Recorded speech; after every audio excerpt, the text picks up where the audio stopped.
Mobile চুরির অভিযোগে কিশোরকে ঝুলিয়ে মারধরের অভিযোগ, এখনো বেপাত্তা কিশোর। রবীন্দ্রনগর থানার কাছে তথ্য চেয়েছে রাজ্য শিশু অধিকার সুরক্ষা কমিশন। ঘটনায় আগেই গ্রেফতার দুই।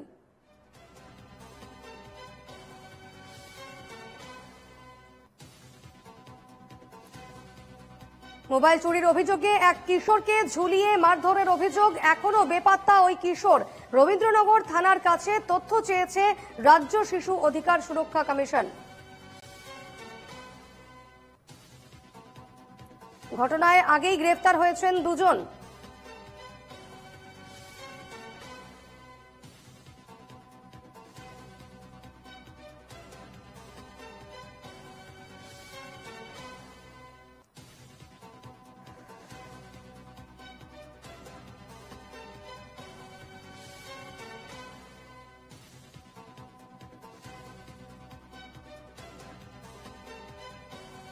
কথা বলে নেব, আমাদের সঙ্গে টেলিফোনে রয়েছেন প্রতিনিধি বিশ্বজিৎ নস্কর। বিশ্বজিৎ, কি তথ্য রয়েছে এই মুহূর্তে? দেখো দীপর্ণা, তোমাকে জানিয়ে রাখি, মহেশতলায় মোবাইল চুরির অপবাদ নিয়ে নাবালককে ইলেকট্রিক শক দেওয়ার অভিযোগে দুজনকে গ্রেফতার করল পুলিশ। মোস্তফা কামাল ও তৌহিদ আলম নামে ওই দুই ব্যক্তিকে গ্রেফতার করেছে রবীন্দ্রনগর থানার পুলিশ। ভিতরা ওই কারখানায় কর্মী বলে জানা গিয়েছে। তবে আক্রান্ত যে কিশোর। হ্যাঁ বিশ্বজিৎ, শোনা যাচ্ছে? হ্যালো, হ্যাঁ শোনা যাচ্ছে বিশ্বজিৎ। হ্যাঁ শোনা যাচ্ছে। মোস্তাক কামাল ও তৌহিদ আলম নামে ওই দুই ব্যক্তিকে গ্রেফতার করেছে রবীন্দ্রনগর থানার পুলিশ। ভিতরা ওই কারখানারই কর্মী বলে জানা গিয়েছে। তবে আক্রান্ত কিশোরের খোঁজ এখনো পাওয়া যায়নি।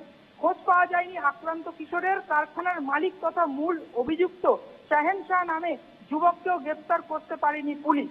মহেশতলা পুর এলাকার একটি জিন্স রং করার কারখানায় এক নাবালককে উল্টো করে ঝুলিয়ে ইলেকট্রিক শক দেওয়ার ভিডিও সম্প্রতি সোশ্যাল মিডিয়ায় ভাইরাল হয়। জানা যায় ওই কিশোরের বাড়ি উত্তর দিনাজপুরের ইসলামপুরে। মাস দেড়েক আগে দাদার সঙ্গে কলকাতায় কাজ করতে এসেছিল সে। মহেশতলায় শাহেন শাহ নামে এক যুবকটিকে জিন্স রং করার কারখানায় যোগদান করে সে। একই জায়গায় কাজ করে তার দাদাও। কিশোরের পরিবারের অভিযোগ, সম্প্রতি তারা জানতে পারে কিশোরের বিরুদ্ধে মোবাইল চুরির অভিযোগ আনে কারখানার অন্য দুই শ্রমিক।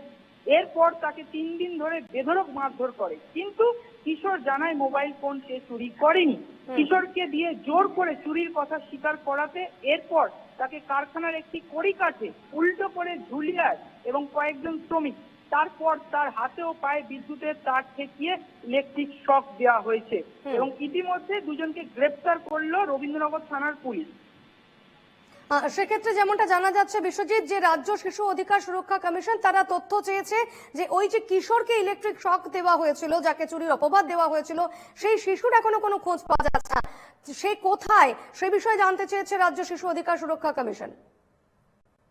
হ্যাঁ একদমই, দেখো রাজ্য শিশু সুরক্ষা কমিশন থেকে জানানো হয়েছে যে কমিশনের চেয়ারপারসন তুলিকা দাস জানিয়েছেন শিশুটিকে উদ্ধার করাই প্রাথমিক কাজ। এখন বিষয়টি নিয়ে পুলিশ ও প্রশাসনের কাছে রিপোর্ট চাওয়া হয়েছে, কিন্তু এখনো পর্যন্ত শিশুটির কোনো রকম খোঁজ পাওয়া যায়নি।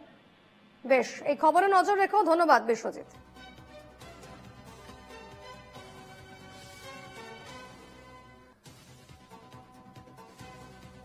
ইতিমধ্যে রবীন্দ্রনগর থানার কাছে তথ্য চেয়েছে রাজ্য শিশু অধিকার সুরক্ষা কমিশন এবং ঘটনায় আগেই দুজনকে গ্রেফতার করা হয়েছে। তবে এই মুহূর্তে প্রশ্ন উঠছে, ওই নির্যাতিত কিশোর কোথায়, যাকে চুরির অপবাদ দেওয়া হয়েছে, মোবাইল চুরির অপবাদ দেওয়া হয়েছে, মোবাইল চুরির অভিযোগে তাকে উল্টো ঝুলিয়ে একেবারে তাকে পায়ে হাতে ইলেকট্রিক তারের শক দেওয়া হয়েছিল এবং তারপর থেকেই সেই কিশোর তার কোনো খোঁজ পাওয়া যাচ্ছে না এবং রবীন্দ্রনগর থানার কাছে সে বিষয়ে জানতে চেয়েছে রাজ্য শিশু অধিকার সুরক্ষা কমিশন।